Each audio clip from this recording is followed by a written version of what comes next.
7, 6, 5, 4, 3, 2, 1. Thank you guys for tuning in to the inaugural Midnight Dreary Halloween special. I am your host, Jay Wood, here on Halloween night, October 31st, 2024. Hope you guys had a fantastic Halloween with your family, your friends, loved ones, whoever it may be. It's our first annual Halloween live show. In fact, it's our first live show we've done. I typically do a podcast during this season, usually September through January, talking all things scary, spooky, creepy, ooky, whatever it may be. So tonight we're going to do that. We're going to run over some ghost stories as well as some maybe some true crime as well, some retro scary video games, and a whole lot more. And obviously, if you're not tuning in, you're listening to this at a later date, please subscribe the show on whatever podcast application or streaming platform you're on. I think a lot of people listen on Podbean. We have a lot of Samsung free listeners as well as Apple Podcasts. So please subscribe. Check out the YouTube channel too. It's the Midnight Dreary 1, as in the number 1 as well. And guys, I have a fantastic co-host tonight. He really needs no introduction, but let me break it down for you. He's the host of the Everybody Has a Podcast. You can find it also on all podcasting platforms. Join the live show each Monday night, 9:30 in the dirty Central Standard Time on Podbean. It's Grant Mills. His show, Everybody Has a Podcast. I'm grateful to co-host it with him. Discusses sports, video games, weird news, world records, a little bit of this, a little bit of that. Great show, more on the fun adult side of entertainment. He does a wonderful job holding it down over there. And also just a great friend of mine on and off the air. Grant Mills, how are you? Happy Halloween. Hey now, happy Halloween. How was your night tonight? Did you you don't have kids. I recommend maybe keeping it that way for now. They cost a lot of money in candy, and you will get diabetes with all the candy they bring home. But did you do anything this month? Anything exciting happen for Halloween, or you kind of just Not really, chill? man.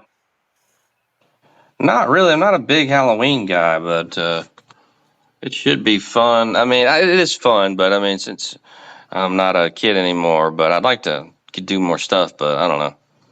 I always think the same, man. I feel like every year I'm going to do a lot more than I do, and I love Halloween. I'm it's probably one of my favorite holidays. Definitely up there. We decorate, we hand out a lot of candy, but I always plan on going to a haunted house. I always plan on going into the pumpkin patch with the family, and some years we get to. Haven't been in a haunted house in a couple of years, but it seems like this month always flies by. My birthday is right in the early middle of the month, and as you get older, you kind of forget about that shit. Said I wouldn't cuss. Here we go. You kind of forget about that. And, you try to get more into it, but it's harder as an adult. Maybe I need to reignite that fire. What about as a kid? Did you do anything special? I mean, I imagine you trick-or-treated. Any favorite costumes that you had back in the day? Or where'd you go? Just around the neighborhood? Yeah, just around the neighborhood. The fall festivals were always fun at school, and so missed those, man. That was a cool part of growing up. Man, I think on your show, Everybody Has a Podcast. We also talk a lot of retro 90s, nostalgia. Love talking to you about that. I feel like it's changed a little bit, Halloween. We went out tonight. I think we had a couple of early birds, maybe one or two around 6, between 6 and 6:30. 6:30 to 7:30, I think it really was popping. And then after 7:38, maybe 5 people. We have a kind of semi-active neighborhood. I feel like back in the 90s, and maybe I'm just looking through rose-colored glasses, that it was just a longer night, man. It seemed like you were out at 5, 6 o'clock, and you didn't go home till 9. Is that how you remember it? Or maybe I'm just looking at it through the eyes of wanting it to be like that. Seemed like a long night. Oh, yeah. We was out all night doing other stuff, too, so. Toilet papering trees, things like that. Yeah, just hanging out, man. There was a lot of physical activity back in the day. Lots of basketball and, just other stuff with the friends. God, man, I miss those days, my friend. Those were the good days. I'm glad my kids. I'm glad they still enjoy it.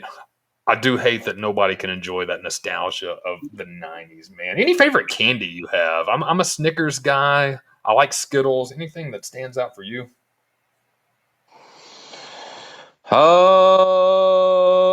Oh, I'm trying to think of any classic Halloween candy that usually I didn't have regularly, and so I'm kind of drawing a blank on that. I actually liked candy corn back in the day, not so much anymore. And because it's changed, it's too sweet nowadays. But I think candy corn was good back then. God, that is such a hit or miss candy for everybody. I can't stand it. I think we talked about that on your show. I mean, some people love it, hate it. It's not my most hated for sure. You remember circus peanuts? Oh yeah, those are nasty. Those are terrible. It's like packing peanuts that you pack UPS parcels in. That stuff is just absolutely awful. I like I me some remember, orange slices. dude. I love orange slices. I think my granddad used to buy them for me. Orange slices are good, man. And then I looked at the sugar content in them one day, and I had to give them up. I Yeah, think, brutal. yeah, I think 3 orange slices is about the same as drinking a 12 pack of Coke or something crazy like that. It's Damn. Yeah, it's a lot, man. I'm going to start off with a true scary story. And this one, Grant Mills, you may have seen this before. This is called the Elisa Lam case, ELISA, if you're looking it up. This was 2013. In January of 2013, 21-year-old Canadian student Elisa Lam went missing while staying at the Cecil Hotel in Los Angeles, a place already infamous for its dark history. Lamb's disappearance was baffling enough, but the case took an eerie turn when the hotel released CCTV footage from an elevator that showed Elisa behaving in an extremely bizarre manner. The video shows her entering the elevator and pressing multiple buttons, peeking out of the elevator as if she's being followed, and making strange hand gestures. It's unclear if she's talking to someone, hiding from someone, or experiencing a psychotic episode. Videos unsettling quickly went viral, fueling theories ranging from paranormal activity to foul play. Weeks after her disappearance, hotel guests began complaining about the water pressure and the taste of the water. You can probably see where this is going. Maintenance staff investigated and found Elisa's body in one of the water tanks on the roof of the hotel. Her death was officially ruled an accidental drowning, but many questions remained unanswered. How did she access the water tank?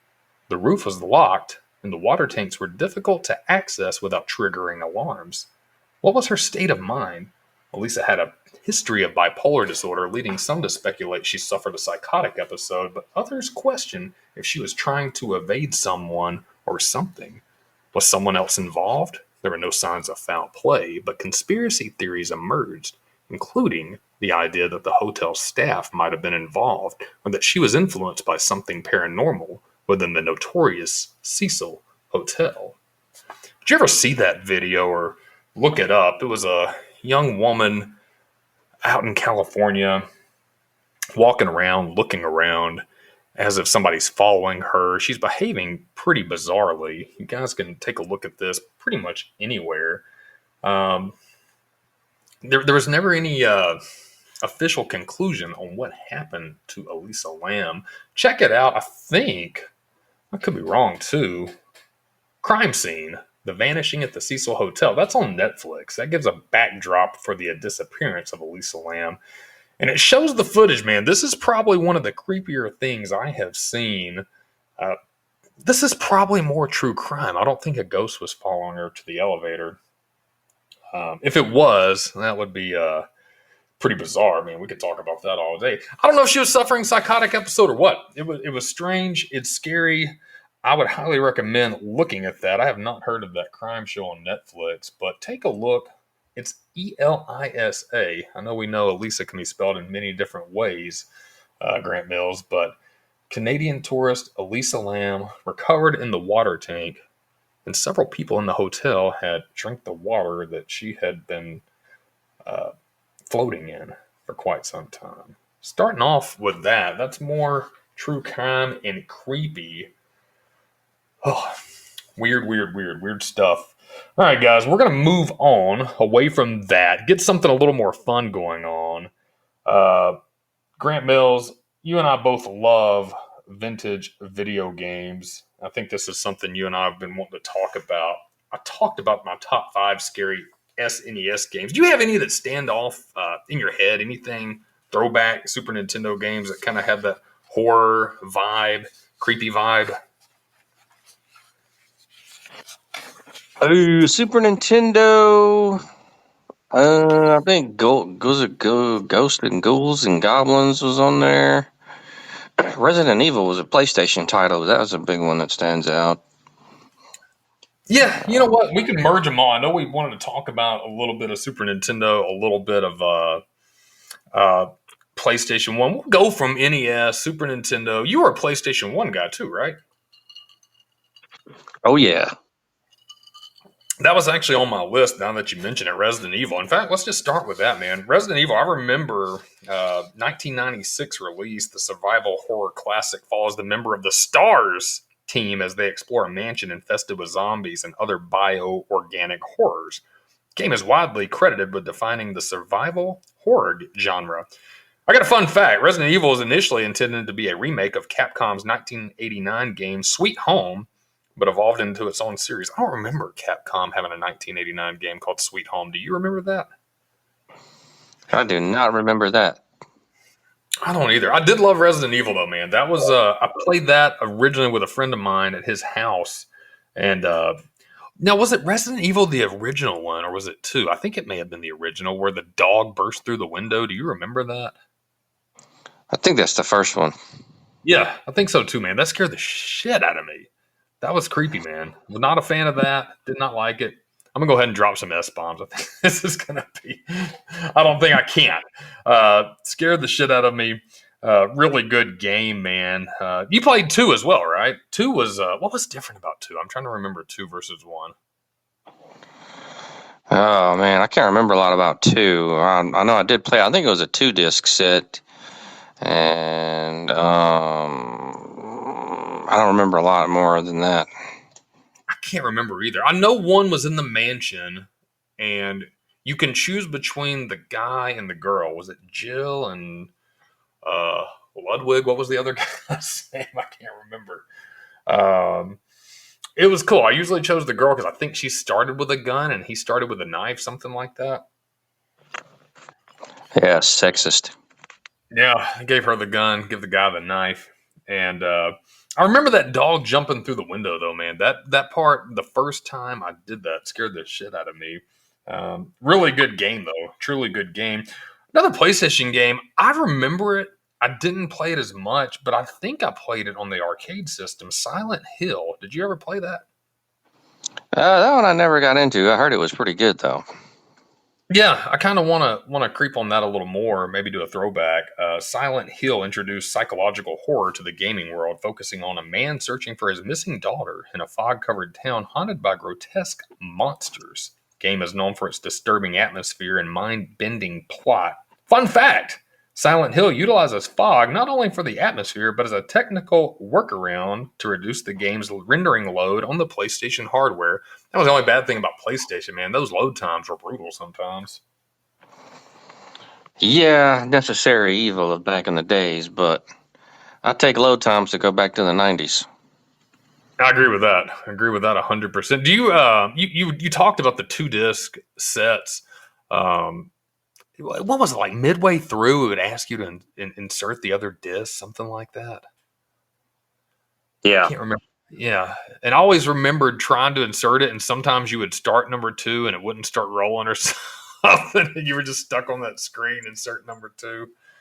Oh, dude, those days were brutal, man. I wish we could go back in time. I wish we could go back. You having any drinks tonight? No, man, I think I quit drinking. I think I'm going sober for the rest of my life. I don't know the rest of my life, but man, I'm gonna not do this shit no more. Nothing I wrong mean, with stuff. that. I think this one may go explicit. I've already dropped a few S bombs on this one. That's fine, man. We'll talk like we talk. I think that's the way to do it. That McAfee drops S-bombs.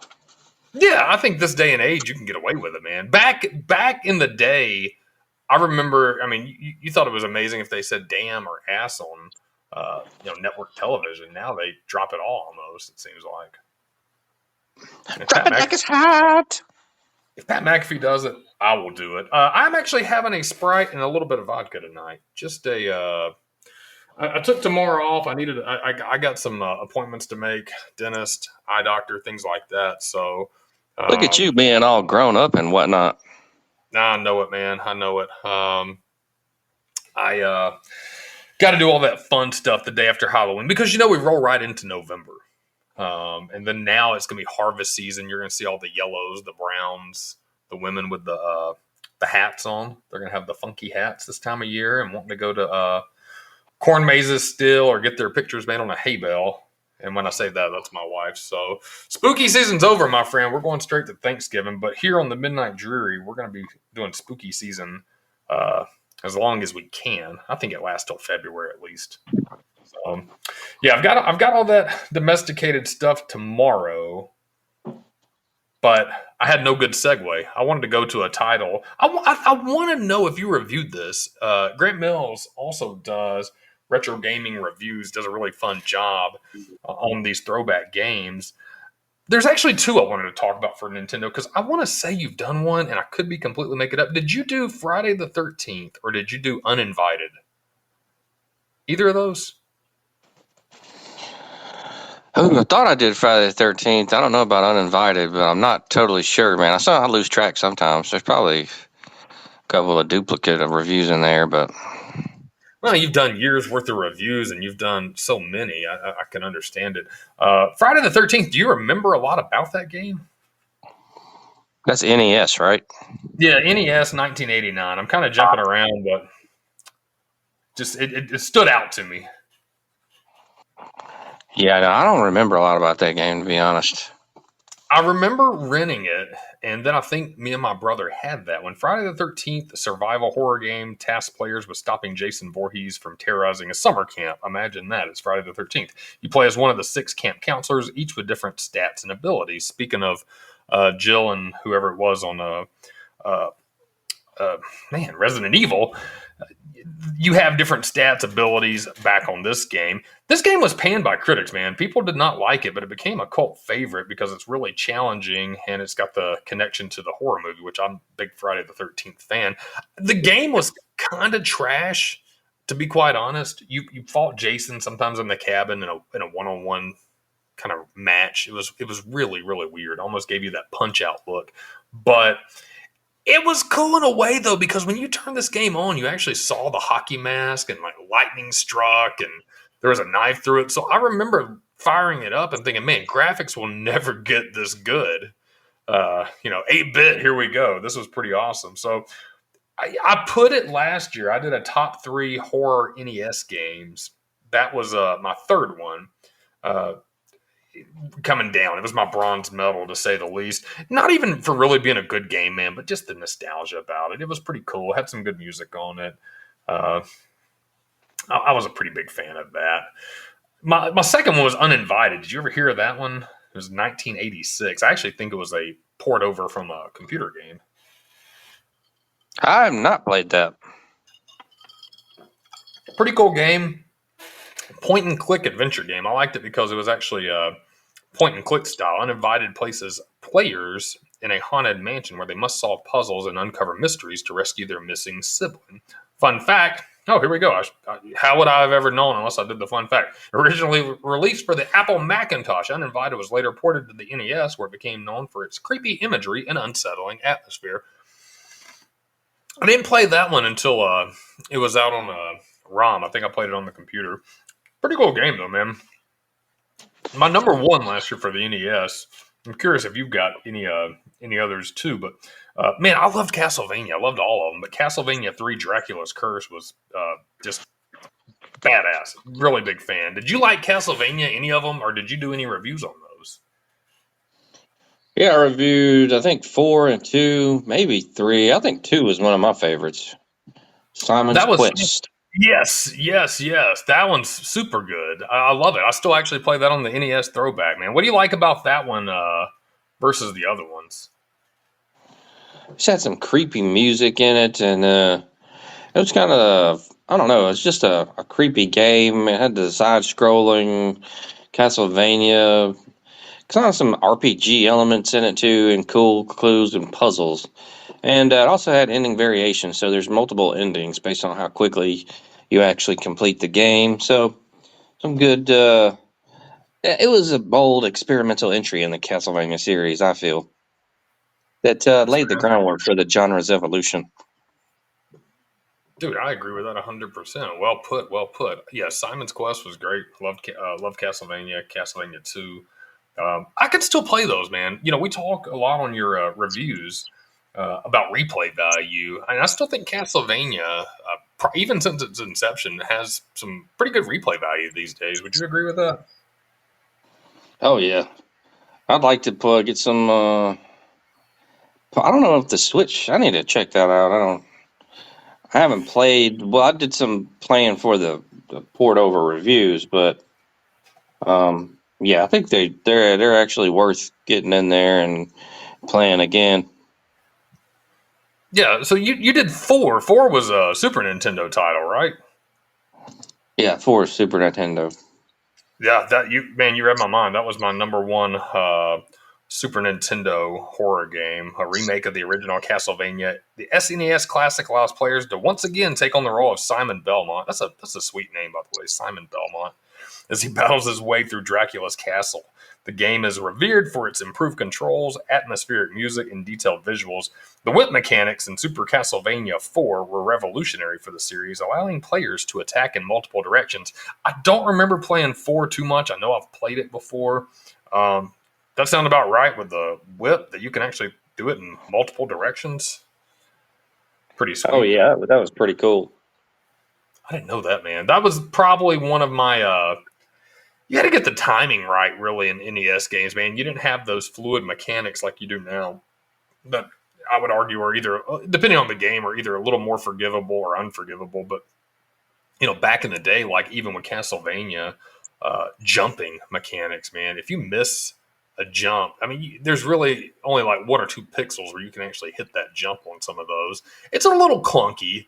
I think I'm thinking more of the original Castlevania, where you're doing platform jumps. You've got to hit them just right.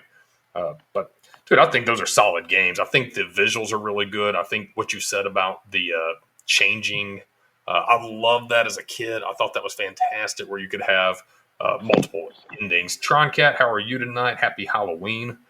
Uh, yeah, I think that's still cool in any game where you can have multiple endings and variations. It gives you a lot more replay value. So I think that's one reason uh, they've lasted so long. Did they ever make like a Castlevania Meow to you as well? Happy Halloween.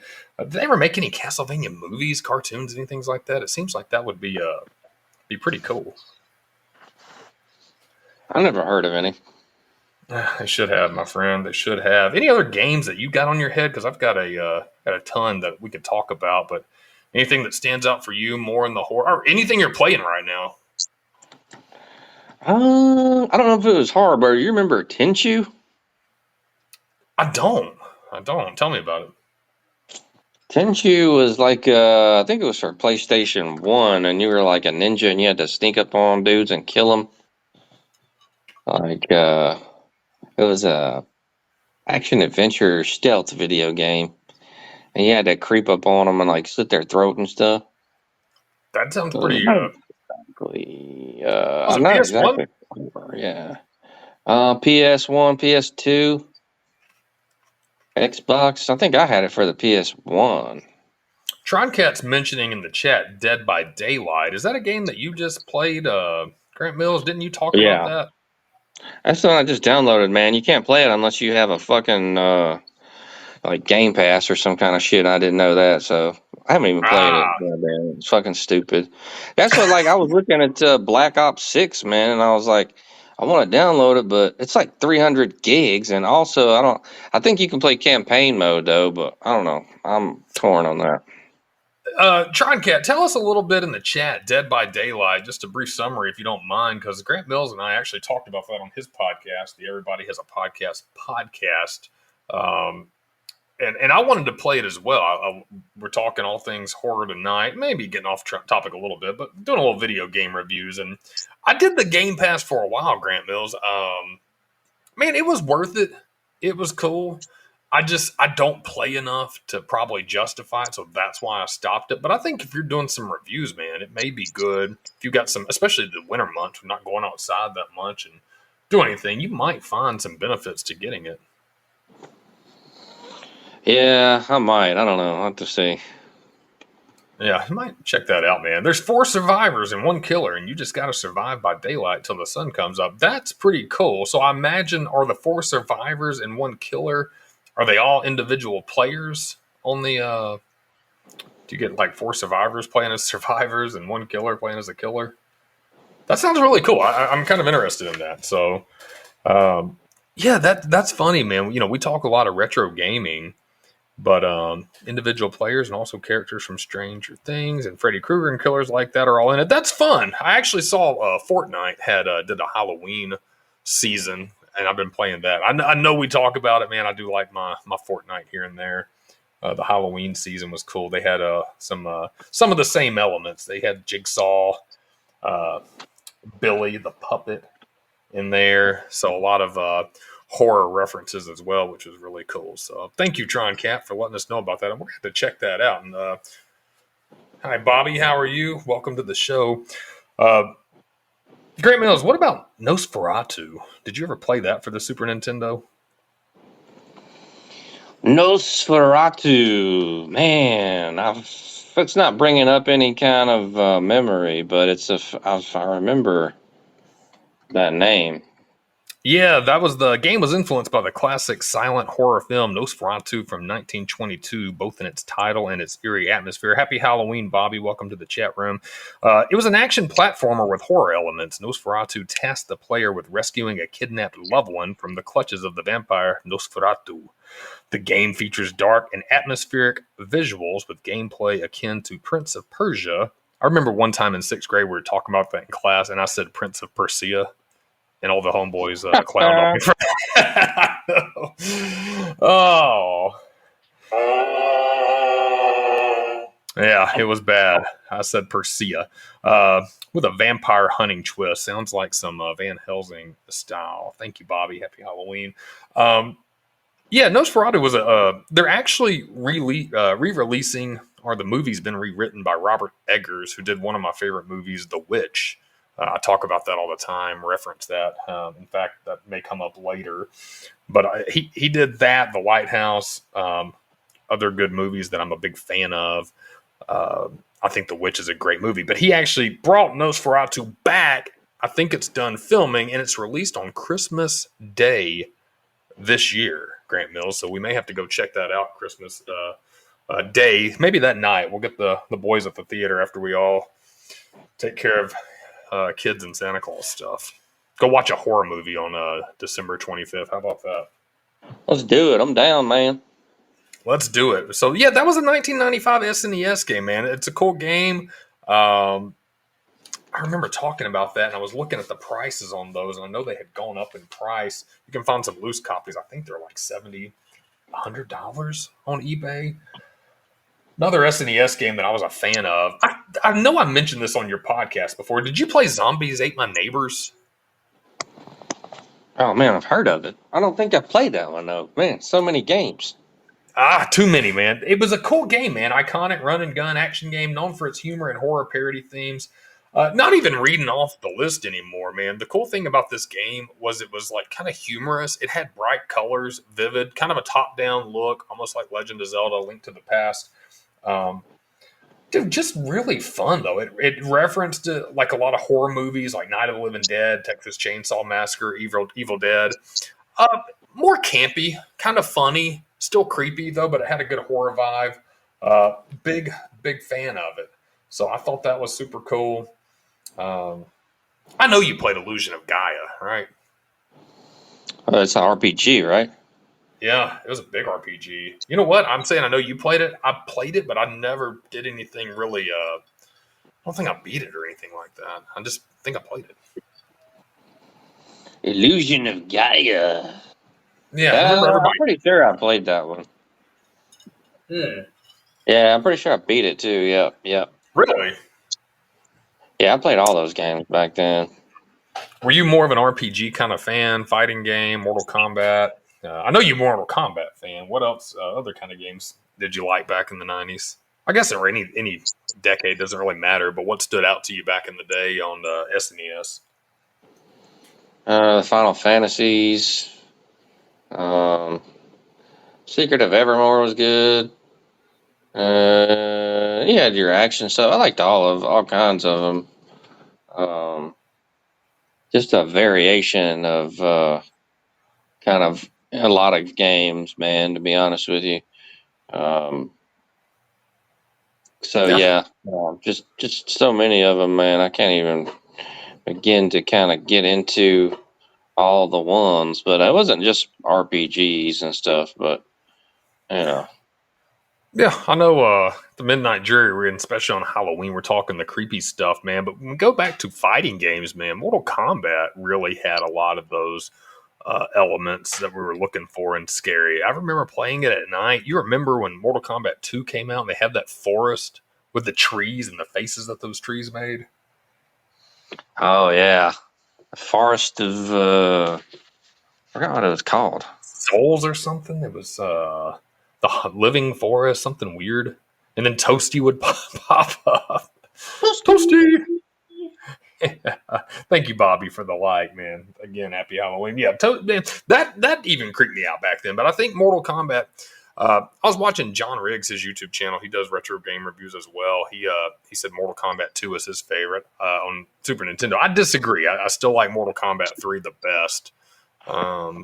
But one was hard to beat, man. I mean, literally and figuratively. I think one just kind of laid the groundwork. But which Mortal Kombat did you like the best, Grant Mills? And also, what fatality did you like the best, or what character did you like the best?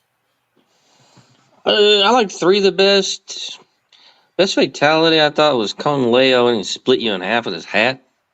Oh, God, That's that pretty was a good one. badass. That was clean too, man. That was sweet. Kung Lao was awesome, man. Dude, he had a great move set. Had the creative character. You could control the hat. Once I learned you could control like the hat after you threw it a little bit and kind of move it up or down, dude. That was a game changer. Yeah, that was cool. That was such a cool game. Um, Man, so much. I can't remember if that was two or three where he split him in half. I think it was three, but it might have been two. I can't remember. I can't remember either, man. That may have been. I wonder if I know they incorporated some of the older fatalities into later editions too. So it may have been even both that he did that. I know one of them. I think he took his hat and he decapitated you. Maybe that was two because I think he just took it and like stood beside you and like lopped your head off. That dragon that Liu Kang turned into. I saw that the first time at the arcade. I was probably 10, 11 years old. Actually, it wasn't in the arcade. It was a Walmart. You know, they always had the little arcade up front. I think Oh that's where yeah, you. I think that's where you met our truck driving friend too. Wasn't that a Walmart playing Mortal Kombat? oh yeah, old boner. Yeah, he's out there. Shout out to old Boner in the 18 wheeler tonight. Hopefully, listening to the story. Yeah, man. He was good. I was at a Walmart and I saw somebody drop that Liu Kang dragon fatality, and I remember as a kid, man, it blew my mind that I was like, "Holy shit, Liu Kang's been a dragon this whole time." Dude, that was sweet. He bit him in half, fell over, so loved it. And when Scorpion Classic took the mask off and the skull was behind him, dude, awesome, love it. That's a Oh good yeah, game. that was cool. Mortal Kombat was so cool, man. Yeah, I think that actually falls up into there with the. Yeah, man. I mean, that's horror, dude. Especially as a kid of the '90s, man. You played that late at night. You're in the haunted forest. Kung Lao was chopping your head off with a razor tipped hat. Uh, I don't think you can beat that, man. I think that was almost a perfect game. I couldn't get enough of back then. Speaking of a game that was honestly almost perfect that people and its fans say, but was never really a Super Nintendo game. It was on the Famicom. I agree, Bobby. Mortal Kombat, really cool games. Let us know in the chat which ones you like the best. Did you ever hear of the game Clock Tower? by any chance, Grant Mills? Clock Tower, I have heard of it. What was that, Super Nintendo? Yeah, and I think it was ported over later, so it may be available now on the Switch, but it was on the Famicom originally. It was never released in North America during the actual release. But it was a point and click horror adventure game. It has a cool ass artwork on it, man. I don't know why. That it's like a statue of a young lady, just creepy looking. Clock Tower follows protagonist Jennifer as she tries to escape a mansion while being pursued by the infamous Scissor Man. Game is known for its eerie atmosphere and suspenseful gameplay. So, somebody when I was watching it says there's a good jump scare of Scissor Man. I don't remember this game. I've watched a lot of walkthroughs on it. Um, I've played a little bit of a ROM online. Didn't really get a great feel for it, but it seemed pretty cool. But I was wondering if you had heard of it, and if you had heard of it, if you actually got a chance to play it, and maybe it's on the Switch or something now, man. I have not played it. They got a Clock Tower Rewind. So I'll have to check it out. Man, I need to. I really have heard a lot of good things about that. I was a big fan of the point and click style games. I know some people didn't like the early ones. I think I think we talked about Deja Vu on your show. Did we do that, or am I having deja vu? Oh, Deja Vu. That was a game? Yeah, it was a game. It was a Nintendo game, kind of a point and click style that you play. You're a detective. You wake up. This is funny because now that I say it out loud, this is a Nintendo game. You're like a detective, and you wake up in a bar in the bathroom, passed out. You don't remember anything. It's one of those where you have to kind of look around the room and click on different things. Oh, there's a key, and then you have the word list like use, throw, punch. Uh, Weird stuff like that. You know what I'm talking about?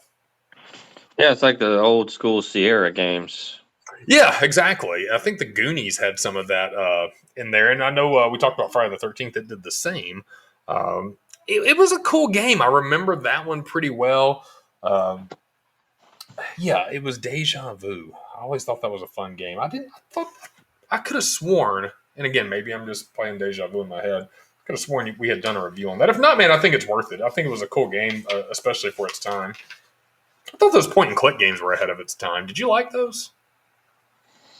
Yeah, Sierra games had some cool ones, and yeah, that was just an old school, the old school vibe, the old school way. That's how it was for a little bit, and then as it got later on, you had games getting better and better, but still a cool style of game. Like I think Carmen San Diego, well, that wasn't really point and click, but Yeah, that was it's kind of a thing of the past. You had a lot of turn based games too. I know that has its the elements of obviously like board games, turn based, and then you have on that kind of like Age of Empires. I played that a lot. A Stronghold, not really creepy games, but more of the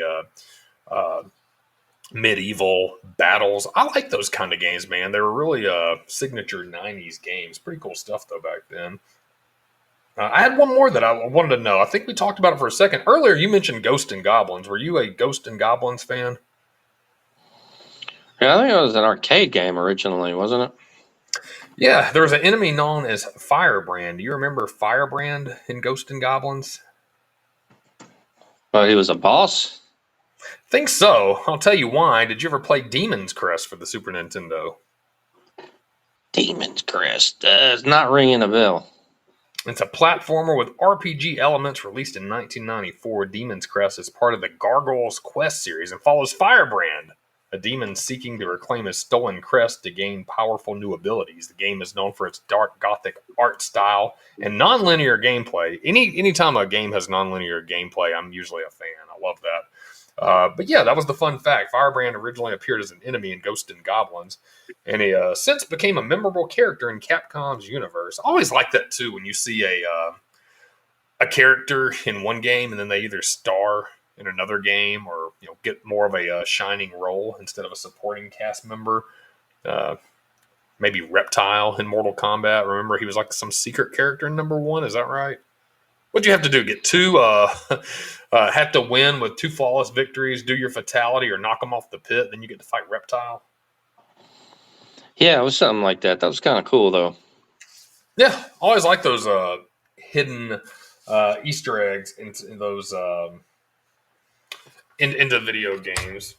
That's always good little touches, man. Little Easter eggs like that. So, are you playing anything right now? Any plans to get any new any games coming up soon?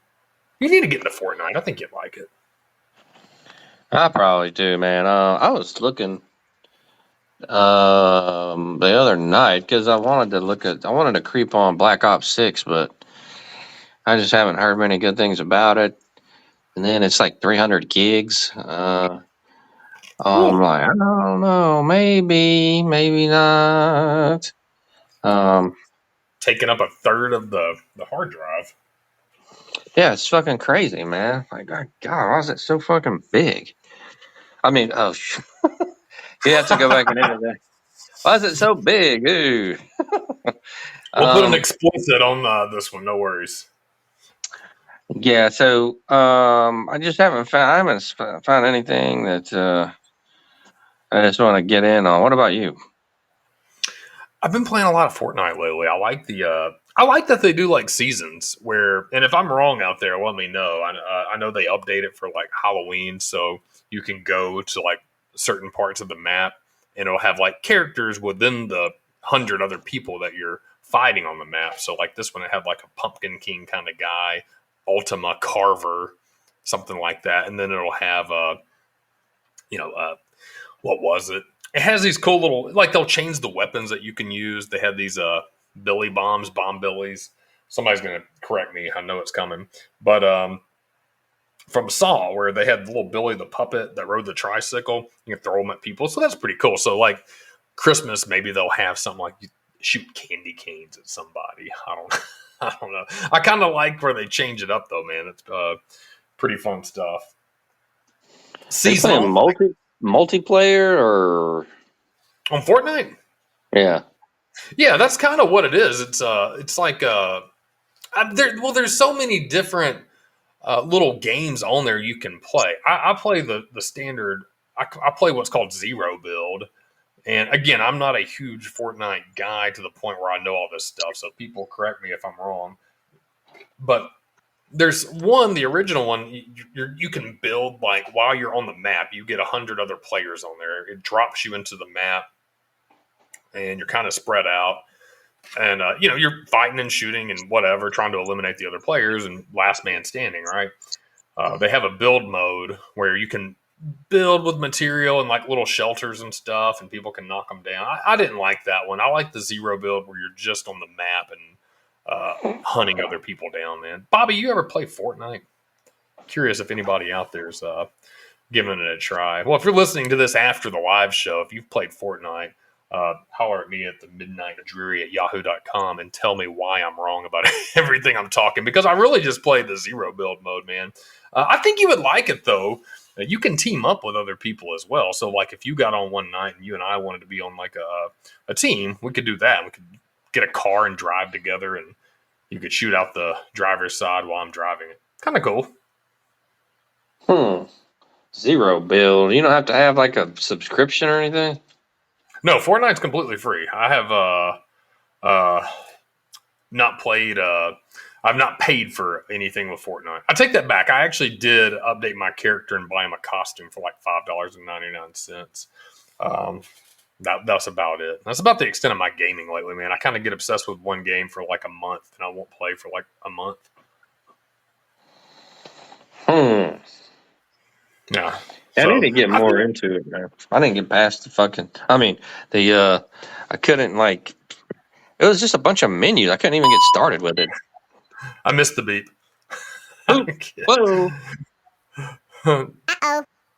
That's all right. Yeah, man, give it a try. I think give it a try. Do like a zero build. I think it's pretty fun that it kind of levels up. So if you're newer, like M Wiggy just started playing, and it will group you with kind of level 0 and 1 people. So you're not going to go in there and get shot right away. It'll kind of scales you to people that are new or at that level. So that's kind of fun. M Wiggy even won a match the other day, so I was proud of him. Man, he needs to be a streamer. He don't do anything. Just like, let's get him a setup going, man. I'll put in on it, and then like give him his own stream. Like just sitting there playing video games. What else is he doing? At least maybe he Yeah. could get some subs or something. Yeah. Five gifted, And Wiggy's making $200,000 a year. Man, if that happened, I'd be so mad. dude. I'm making $200,000 a month. I'll be pissed. I'd be proud and pissed at the same time for him, man. I don't know what I would do. That'd be hilarious. Yeah. All right. We're going to get back to the video games. I wanted to take a brief segue, go back to a scary story. Grant Mills, have you ever heard of the ghost ship Mary Celeste? Ghost ship Mary Celeste. Oh, I have not. It sounds scary. It sounds spooky. It is scary and spooky. This is back in 1872. Let me tell you about this. This is what you're here for. The tale of the Mary Celeste is a maritime mystery that has puzzled historians for over a century. In 1872, the Mary Celeste was found adrift in the Atlantic Ocean with no one on board. The ship was fully stocked with provisions, and the crew's belongings were undisturbed. However, the crew and captain's logs were missing, and the ship's only lifeboat was gone.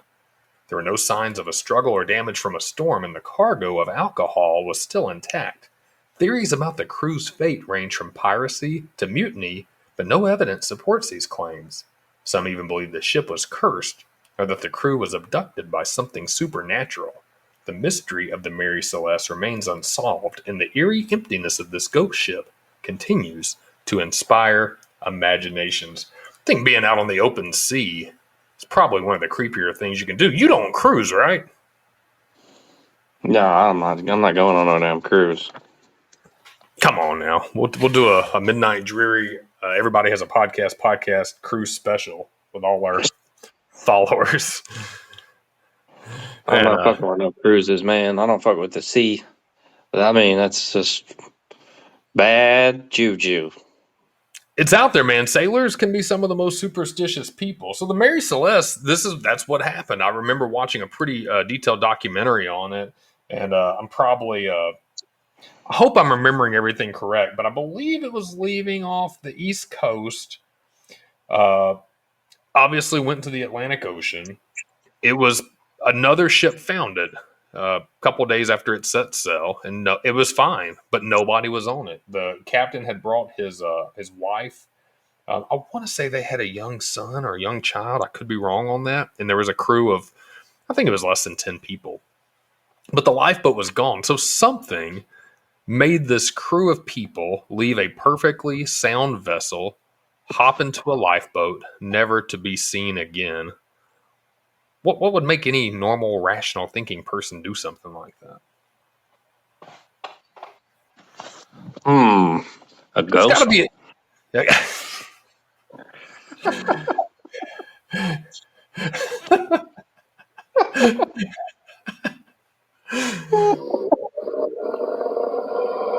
Could have been a ghost or the ghost walking the halls. They saw it. They hopped in the lifeboat and and floated aimlessly.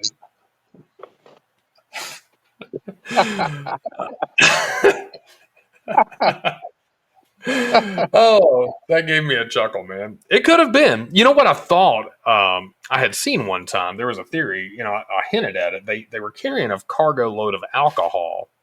Now I know what you're going to think. They drink the alcohol. No, but I heard that somebody had theorized that alcohol can cause like a flame or a big fireball that looks really in the cargo hold. Cha, welcome to the studio. And they may have seen like a ball of fire like come from the cargo hold, and it could have been a flame, and it could have freaked them out and scared from the alcohol spilling or something like that. Hey, Cha, just talking Halloween right now. We're talking the Mary Celeste. We've broken down some scary Super Nintendo games, PlayStation 1, all things Halloween with my co-host Grant Mills tonight. But yeah, man, I think that's really creepy. If you've ever been out on the, I've been on a cruise one time. It was a 2-week cruise. I mean, out on the open ocean, man. The cruise shit. I was about to say the cruise shit. Once we open up the profanity, it just keeps coming. I've been out on a cruise ship one time, and the ship is pretty lit up, man. I mean, it really doesn't sleep at night and overnight. It's pretty quiet, but man, going out there and looking around, you're just miles and miles and miles and miles away from any land, any other ship. It's pretty creepy, man. It's something. You hear about those people that go overboard, man. That to me is terrifying. 2 weeks on a cruise ship, man. How'd you like that? I liked it a lot, man. I think it depends on the kind of cruise you go on. There's obviously better cruise lines. Um, some are better than others. It's like anything you do. There's better airlines than others. And I mean, we know which ones they are. What happened to those people who were on that 3-month cruise? Which one are you talking about? The 3-month cruise? Tell me about that in the chat because I'm curious. Did they go missing? Yeah, it was. I like being on it, man. I think it was fun. I actually think that'd be a fun guys trip, doing like a booze cruise, something like that. But we couldn't count on you to come though, right? No, I'm passing on that, bro. You're passing on it. Well, I don't Not think. going on no cruise, man. A bunch of passengers got stranded in this. Yeah, No, I'm good. I will tell you the scarier thing than being out on the open ocean, because man, nowadays they have all these crazy lifeboats that have all the provisions in them and things like that, and they're pretty cool, man, pretty well equipped. I think you're okay there, but when you go to some of those small Caribbean islands, you've got we went to like Grenada, and we didn't go to Haiti, but if you step outside of that tourist area, man, you get really into the depths of those tiny islands, man. And there are some strange places out there. They've got a lot of voodoo and hoodoo culture. It's not a place an American just wants to probably step out there maybe too much. Cha-Cha, you've got a Canadian flag, and is that a Grenada flag? I'm curious if you can tell us about it. I'm maybe missing my Jamaican me crazy. Tell us where you're from. Yeah, I have not been down there, but I know I've done some ghost stories about some voodoo and some hoodoo culture. And okay, Canada and Jamaica, but I'm from Canada. Well, thanks for joining us tonight. We appreciate it. Feel free to join us. This is the first live show we've done here, but if you want to check out Grant Mills, I co-host with him on Monday nights, 9:30 Central Time on Everybody Has a Podcast, so feel free to subscribe. No more shameless plugs. Your family's in Jamaica. Have you been a lot to Jamaica? Any cool stories from there? I want some jerk chicken.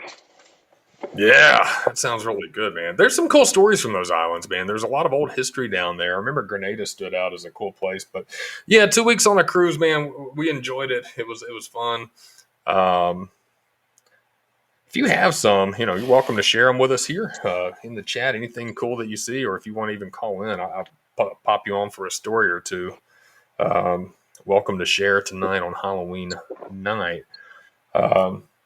All right, no cruise ship for our friend Grant Mills. He's not hopping on. I would go back. Not anytime soon.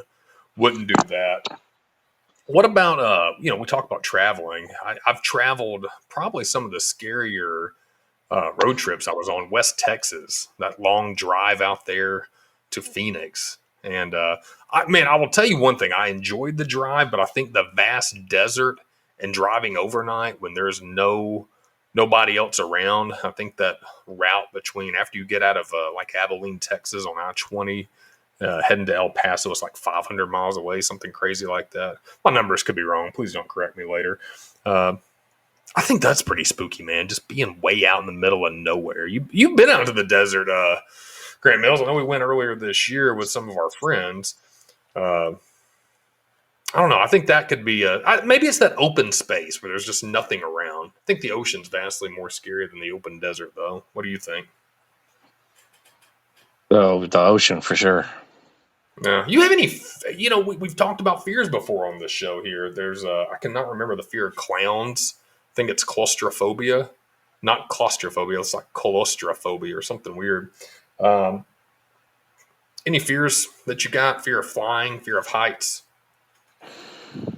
Definitely fear of heights, but nothing weird like snakes or stuff like that. No, nothing. No weird fears. In the chat room, we're talking to Cha Cha and Bobby. If you guys have any fears out there, let us know what they are, because I'm always curious what people's are. I'm with you on that. Deep water, I think that's a great one, man. Deep water always freaks me out too. Um, that one's a really good one. I've heard deep water. Fear of heights, I gotcha. Heights don't bother me too bad. Flying used to bug me, but I think it's the lack of control. Like I never really feared uh, like getting on the plane and flying and cruising. In fact, I actually enjoy that. But just like when you get up there, I'm a kind of a taller guy, and like sitting there, man, sometimes that just maybe it's the panic of just sitting there and being stuck for hours and knowing I can't get off. Deep water is a really good one, man. I'll tell you, I was on a small boat before on a big lake, did a boat rental, and it had the that's interesting. I like that. They say if you fear something, it's because you died that way in a past life. That's a really, really cool. I'm going to look at that. I've actually got a podcast coming up with past lives. That's on my short list. I would love to do that in reincarnation. I think that's a really cool thing. Thank you. Yeah, well, I'll put that on there. But yeah, man, I think it was Gunnersville. I know you've been up there. Have you actually been on the lake up there in Gunnersville, Grant? Not anytime recently. Probably back in the day, maybe. Yeah, it's beautiful, man. But I had rented a small boat that had just one of those little bitty motors on it and a little John boat, like 10 foot. And it was, I can't remember what kind of season it was. It was colder weather. I remember having the rain jacket on, going fishing by myself. But there was something about it that just freaked me out. Like it did have a little depth finder on it. And I remember going on this lake and you can still see, the land, obviously. It's not the ocean. But I'm on a tiny little boat and my depth finder's still going from like, okay, you leave the water, you're at like 6 foot, 10 foot, 20 foot. I'm thinking, how deep is this? 60 foot, 70 foot. You're like, okay, man, now you're getting to like 10-story building high. And then you think about what's on the bottom and how long it takes you to get to the bottom. And if the boat tumps over, tumps, that's a really good Southern word I just threw in there. Stuff like that. Those kind of imagery, man, that'll haunt you. I think deep water's a really, really good one. Or if you go out in the ocean, because I love to swim in the Gulf, and it starts pulling you back, and then you realize you're in over your head like a rip current. Man, those are not fun. Not fun at all. Deep water seems to be a pretty common one. I need to do some maritime stories. I know I did the Mary Celeste before, not just talking about it tonight, but deep water, fear of heights. And if you have a fear of something, it's because you died that way in a past life. You believe in past lives, Grant Mills? Maybe. That seems like I it think it's could be plausible. possible. Yeah. I went to a psychic before in Salem, Massachusetts. By the way, that's a cool place. Have you been to the Northeast? I think you've been to New York, right? Yeah, not a lot of other places. Bobby doesn't believe in past lives. Fair enough. I think I think it seems like a stretch at times, but I think there's something that could be to it. And I think it's an interesting talking point. Well, I went to the Northeast years ago, Salem, Massachusetts. I was up there for work for 2 weeks, and everything I do is in increments of 2 weeks. 2-week cruises, work trips for 2 weeks. What are we doing here? Maybe that's how I do things. Anyways, was up there, went to Salem, cool place, saw where the witch trials happen, saw the little museum. They have a horror monster movie museum, which may be foreshadowing to my horror monster list later in the show. Wahaha. I think I have even a sound effect. Let's see. Check that out. We're getting fancy here. But I went to a psychic, and it was crazy because do I really believe it, man? No, I think it's entertainment. I think what she was telling me in her cold reading was just that, man. She's, you're paying her to entertain you with some stories. But it was interesting, though, because one, let's go ahead and say this. I've got a pretty obvious Southern accent, so she probably picked up on that. But she was telling me that I was a Civil War soldier that got killed in a battle in the Civil War. But I do have family that was Civil War soldiers, and do live in that region where it happened. So it was strange, and she was telling me all about it. I wish I would have written it down. Yeah, it was strange what she said. She was telling me that how she explained it is that, once one life ends, there's a finite number of lives that ever existed. So lives actually roll into others. So, Grant, you could be George Washington. Oh, shall not tell a lie. I don't believe that. Did you chop down that cherry tree? Yeah, but it was interesting the way she explained it. Did I believe it? I'm not saying I did, but was it entertaining to listen to and listen to that theory? It really was, man. But she did do that. She did the whole reading, and she put her. I can't remember. She pulled the cards out to a little tarot. But she put her hand on mine, and she was feeling the spirits around me. And yeah, she said there was I had a sadness about me. I don't know if that's true. I don't feel like I'm a sad person, but she said she felt it. And then sometimes I'm thinking, well, maybe I am. Maybe I am a sad person. I don't know if she implanted that in my head, or she was seeing something that I'm not seeing, or maybe she's feeling something from a past characteristic that I don't have anymore, but it's still deep within my being. We got really metaphysical there, didn't we? Yeah. You ever been down to New Orleans? Oh yeah. You've been down there a lot of times, haven't you? New Orleans. Not too much, but I've been down there. New Orleans. New Orleans. I think that's definitely got that. Man, one. I think the sign for the Midnight Dreary, kind of the inspo for my logo, was thinking of an old tavern on the New Age is my jam. Love it. Kind of the old backwoods, swampy signs of taverns. So New Orleans is cool, man. New Age is my jam. What? New Age is my jam. Cha Cha says Like, in the chat. yeah. Like Yanni or something. Maybe that's what it is. Oh, Is Yanni considered New Age? maybe. Yanni.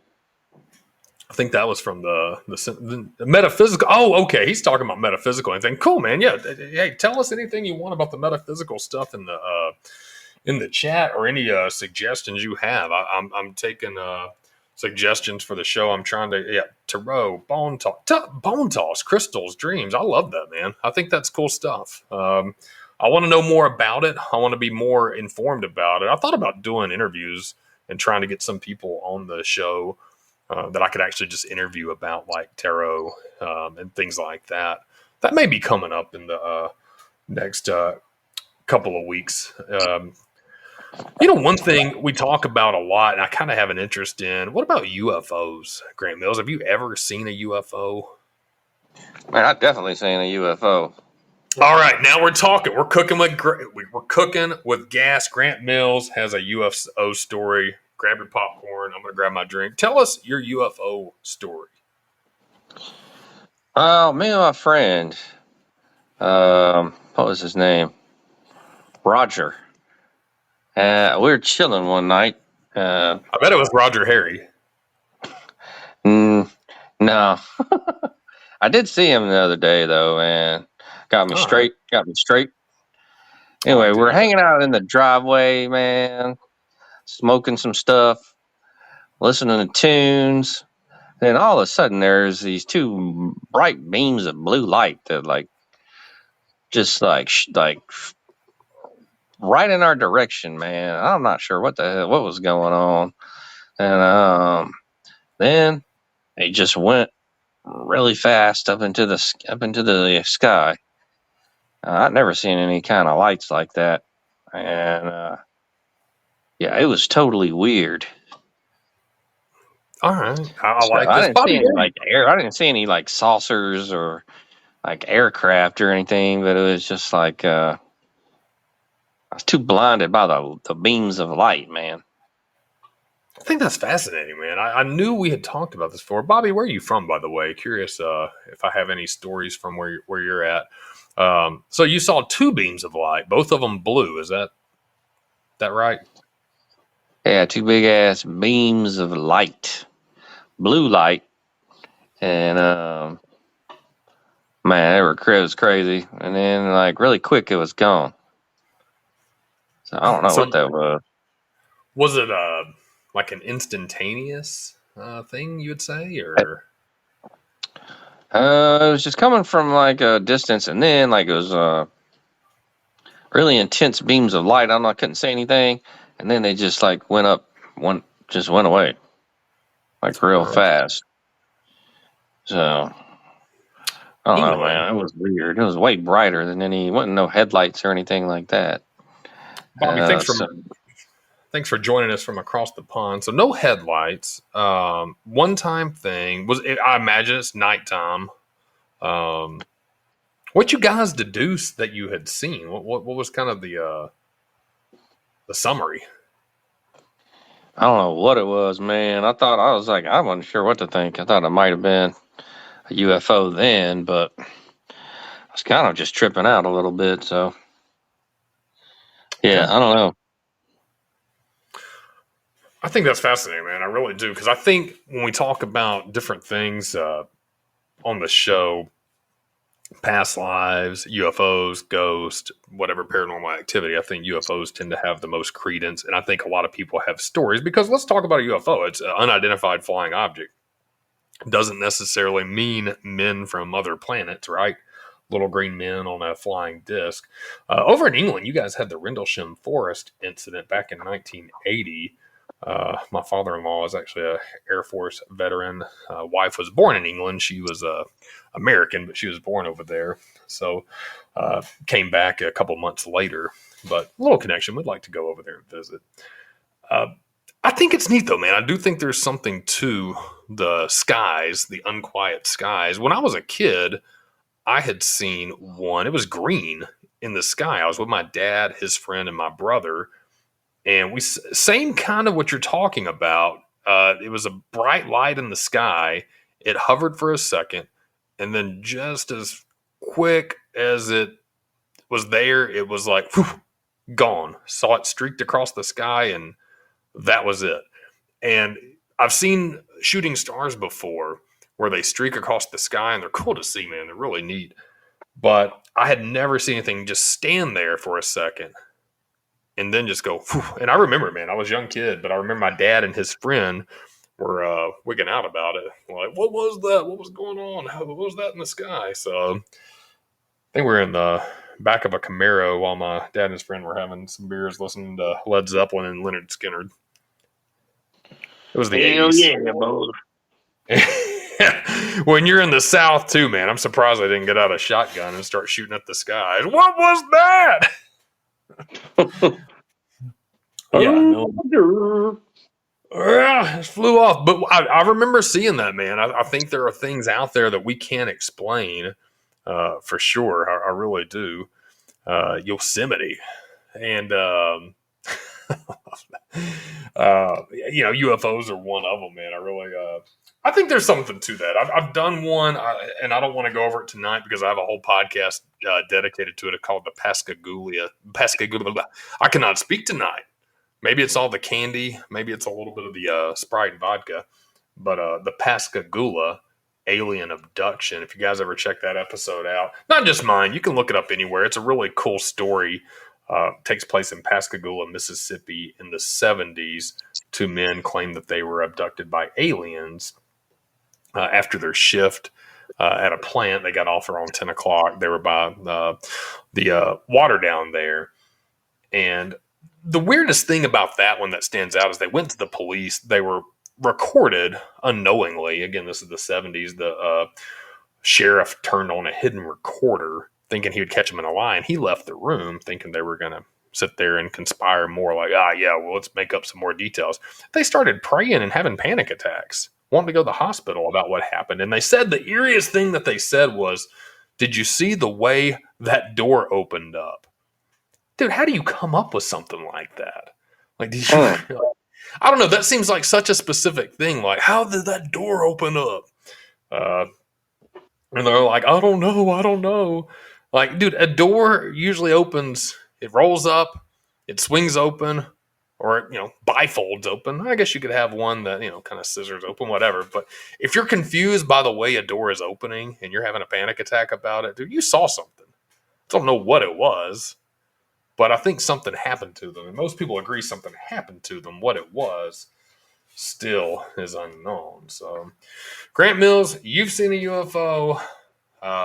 Guys in the chat, I don't think we have too many UFO sightings out there, but if you do want to hear a good podcast, check out that Pascagoula alien abduction episode. It's pretty good, pretty entertaining. Whew. You still with me, Grant Mills? You got a couple more minutes for us? What's up? You watch any scary movies this month? I was thinking about watching one tonight. I don't know. What are y'all gonna watch a scary flick tonight? Yeah, likes these kind of horror movies, not the horror stuff. Fair enough. You know what? I think I'm done. We're moving into November. No, fair enough. I like the kind of comments, not the horror stuff. Fair enough. Fair enough. I did have some movie talk. I've got a lot of stuff, though. I've got pages and pages of stuff. If you guys want to talk about something, put it on here. I probably have a story, have a podcast, or have something on it. Stick with us. We appreciate you joining us. This is the first live show we've done. So it's fun. I'm not, man. I watched The Purge earlier. I've seen it before, but I thought that was it's a unique movie. I think Purge is a cool movie. Kind of reminds me of almost The Hunger Games a little bit. I think we talked about that. You never saw The Hunger Games, did you? Missed it. Missed it. Good movie too. The Purge, I like it, man. It's a neat concept. I still love the campies. Early 80s movies, the Friday the 13th, Halloween, really good stuff. Creep Show, I think that's a good movie. A couple of good movies. I did a review on those the other night. Creep Show 3 was terrible. Purge is a cool movie, man. I've watched a few of the others after. I could not remember each one specifically. I'm trying to catch up on that. Hey, man, Cha-Cha, I appreciate that comment. That really means a lot to me. We're trying to have these types of talk. Like I said, Grant Mills is not only a great host, he's a good friend of mine, so we have some good banter. He does a really good podcast. If you're interested in sticking around on Podbean on Monday nights, we do a show that he hosts. It's really good. I do more of the creepy stuff. He does a little bit of everything, kind of a little bit of this, a little bit of that. So, yeah, please, we appreciate it. I have a YouTube channel too. It's the Midnight Dreary 1. Again, I don't want to do too many shameless plugs for you guys. You guys are here to listen to us, but if you're wanting more, we're trying to put as much out there as we can. Back to The Purge. Bobby says The Purge is a cool movie. It is a cool movie. It's a cool concept. Thank you, Bobby. I know there's many others after, so if you've got another Purge movie to recommend, drop that in the chat because I'll probably watch them in order. We did a Star Wars. Grant Mills, how was all my Star Wars? I didn't stick with it as close as I could have, but I watched a lot of them. Right? You have another one you're supposed to watch, or did you watch the last? What was the last one? I have to go over my notes, man. I've watched so much this past month. I think I was on the last 3 that I needed to do, and I think I watched one of the last 3.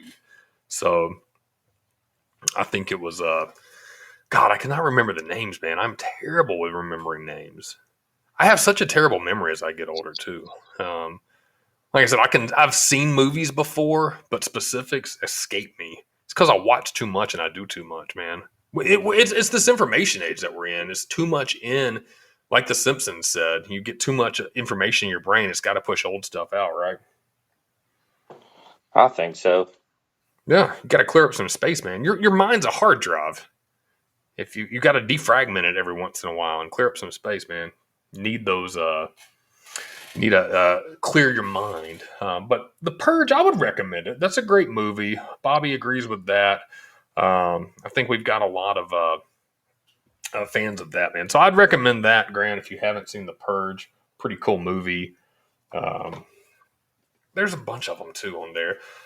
Some of my old favorite ones, man. I said The Witch earlier. You really have to be into... Now, see, we talked about this before. I kind of like the religious-themed horror stuff, so it's not really like gore. Kind of done with the gore stuff. But Frailty is a great movie. I think I recommended that on your podcast. The Witch, fantastic movie. Really cool. That also came with one of my favorite horror characters, Black Phillip. He was a goat. Black goat named Black Phillip in that movie. I don't want to tell you what happens with him in the movie. at a risk of spoilage, but that's a pretty good one. And the Saw series. I might be alone in that. I know Saw was more, the traps were there. Did you ever see those? Any of the Saw movies? I want to say I've seen 3. Okay. Was it the first 3? Or you saw number 3? I think I saw the first 3. Man, I don't know. I've never seen one of them. I can't remember which one it was for sure. And then Hostel, I've seen that. That was all right. Hostel. And I think I've yeah, seen that. I think I've seen that. Um, I'm trying to think if I have. I know it was a pretty cool movie. We did a episode on vampires too, didn't we? Talk about vampires a little bit. We talked about Dracula. Did a the one with the pull of needles. Man, that was that Saw 2? I want to say, or is that 3? Full of Needles. I don't Yeah, know.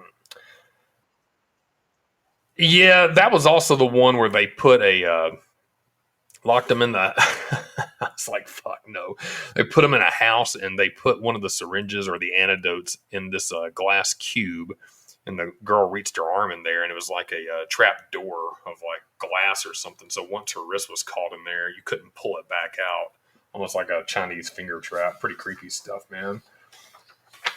Oh, Oh, yeah, I'm with you on that. I think the gore tends to be a little lazy. I like good writing. I like a story that's going to draw me in. I think that's why I really like movies like The Witch. I like It as well. Stephen King's really good. I thought both It's were good. Did you watch that miniseries back in the day with Tim Curry? what was it? Stephen King's It. No. All right, yeah, Stephen King with Pennywise the Clown. Bird Box was a good movie. I thought that was a pretty good one. 28 Days. I want to say I do, but like I said, if it's something that I haven't seen recently, I've probably already forgotten it. I'll tell you a really good movie that's not necessarily scary. I mean, it's scary, but it's more of a thriller. And still creepy. More of the crime movies, man. Silence of the Lambs. I actually named Hannibal Lecter as one of my top horror villains. He came in at number 2. Pennywise the Clown on my podcast came in at number 1, played by Tim Curry and Bill Skarsgård. Hannibal Lecter, man, you've had to watch Silence of the Lambs, right? I did see that a long time ago, but I just don't remember it. Yeah, it's a really good movie. I think I've watched just about anything related to Silence of the Lambs. I thought it was a really good movie with Anthony Hopkins. Just fantastic, creepy. Let's see what else. Oh, you know what? A movie I can't watch anymore.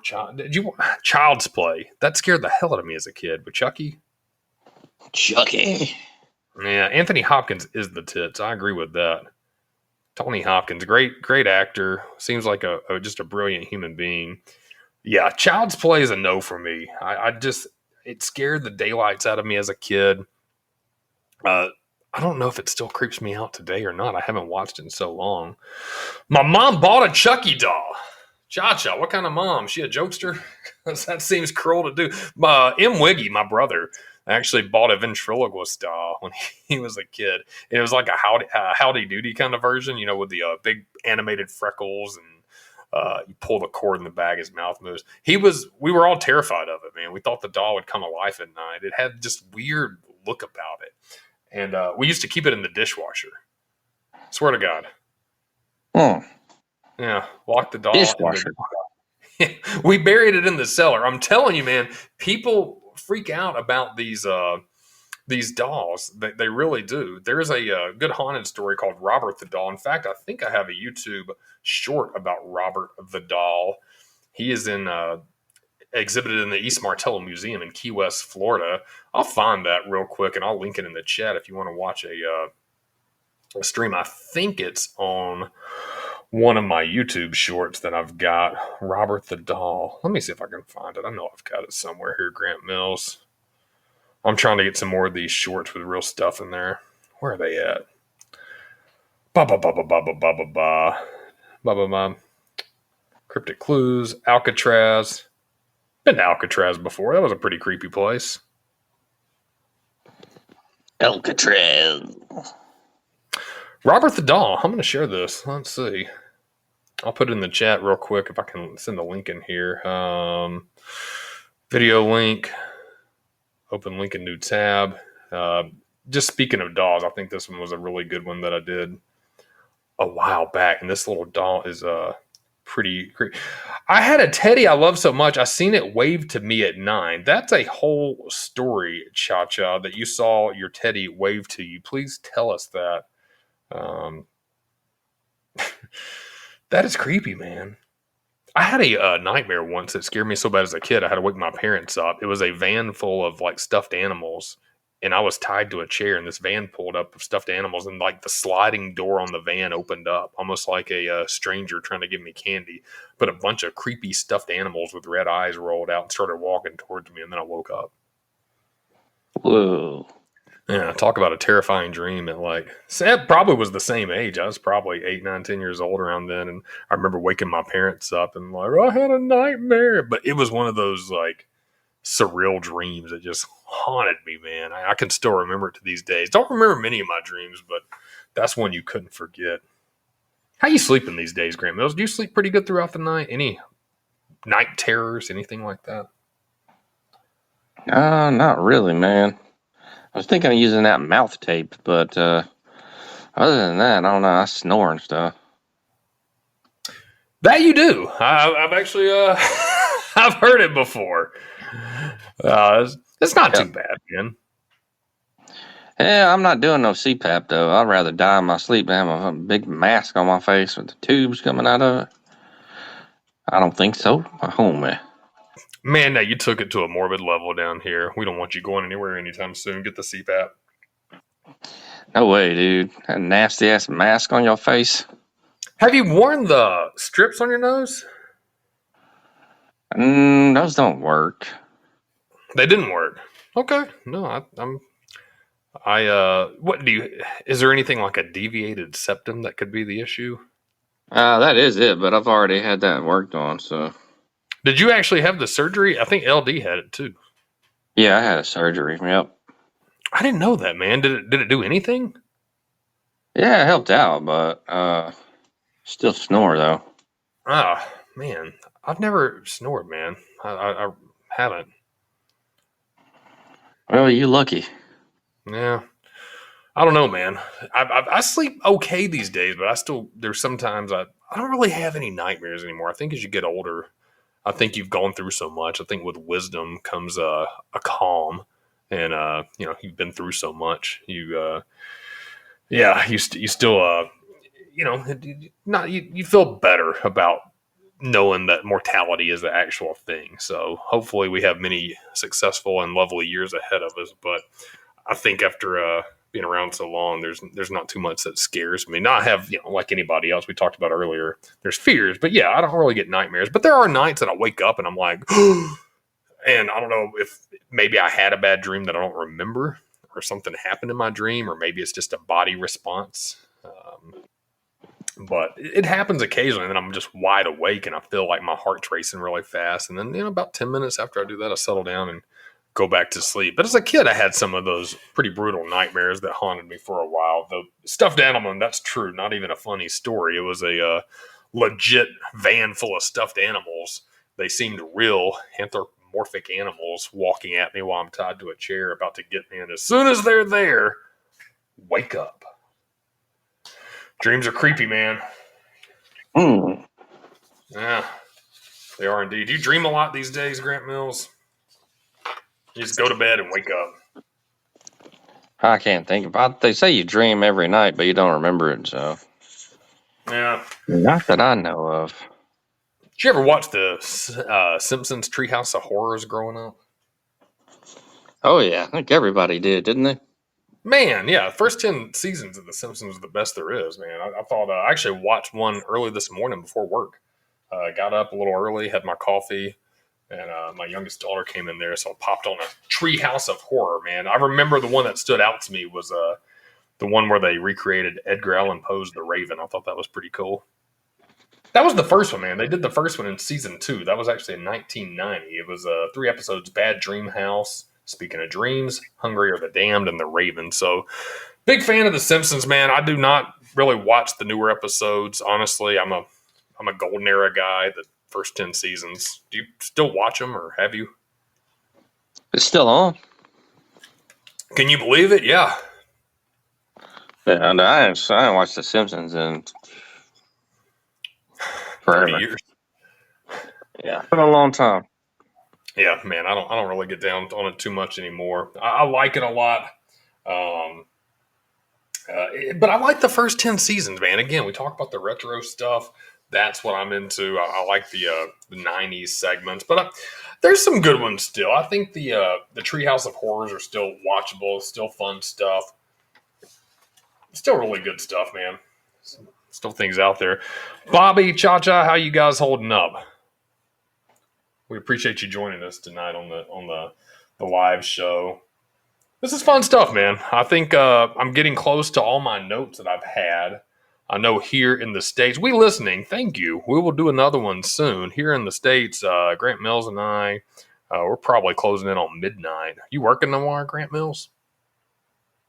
Yeah, I've been getting up early, so I'm gonna try to get up early and like just do it, get it over with. Yeah, I am. I'm happy you're doing that. Have you been getting up earlier, more regularly this week, or new I schedule? got up Anything like earlier today, man. I got done at like 2, so that? Nice, man, dude. I need to start doing that. I can kind of set my own schedule. I mean, technically, I can be done as long as it's. I got to stay on at least till 3:30, but I need to, man. I like getting up early, but I usually like getting up early to go fishing or get out of the house or travel or do a little trip like we did a couple weeks ago. Um, I probably will tomorrow. I got to go to the dentist in the morning. I know I started that. So if there's a fear, I've never feared the dentist, but I know that's a pretty common one. But yeah, so I'm going to be respectful of your time, Grant Mills. You've been awesome tonight. Awesome host. You guys in the chat, you've been really good. We've had a lot of good feedback on a lot of the shows that I've done. I've been flattered that I've had actual emails from people. I've had a lot of comments coming in about doing more shows. So I appreciate the subscriptions. This live was fun. Again, this was kind of off the cuff. I appreciate Grant Mills joining us tonight. Uh, he's a really great podcast host. I learned a lot from him doing these live shows. This was kind of my first one and kind of dipping my toe in the water, just talking, having fun, talking a little things scary, and also just kind of BSing with the boys. It's really fun stuff. So we will do some more in the future. If you want to join us on his show, he hosts it on Monday night. Everybody has a podcast. I know you subscribed. I will post this show. I'll get it edited and posted probably sometime tomorrow. He does a really good job. Same concept. Join the live room. Have fun with it. We do it every Monday. It's a little more laid back, a little more adult oriented. Really good time. He does really good stuff on there. As for mine, like I said, I've done seasonal for the Midnight Dreary, typically September through about February. I'll put some things up on the YouTube, some podcast up. If you have any suggestions, seriously, email them to me, the Midnight Dreary at yahoo.com, or hop on Grant's show every Monday. And we'll look at doing another live show at the end of the month. I think we'll have a good time with that, man. And Grant Mills, I saw you dropped your podcast link in the chat. If you want to give a blurb, since I'll post this on my podcast, where to find you, where to reach you, your chat, your stats, anything, send it out there right now, man. yeah, I dropped the link in the chat, man. Everybody has a podcast. Check it out, grantmills.podbean.com. Check out the old episodes and come and hang with us every Monday night, 9:30 in the Dirty Central Time. Love it, love it, love it. Again, thank you guys so much for hanging out with us tonight. Hope you guys had a happy Halloween, more holiday seasons to come. We may do another live cast. Maybe I'll try to do these once a month, man. This was really fun, just talking, shooting the breeze with you guys. We appreciate it. You stay awesome too, Cha-Cha. Let's go. We're down. We've got a good group here. Bobby, nice to meet you as well. Grant, we'll catch up with you this weekend. We'll catch up with you on the podcast on Monday. Everybody else, thank you so much for joining us on the first inaugural Halloween special for the Midnight Dreary podcast. Stay spooky, you guys, and have a great night. I am calling it a close tonight. Have a good one. Happy Halloween.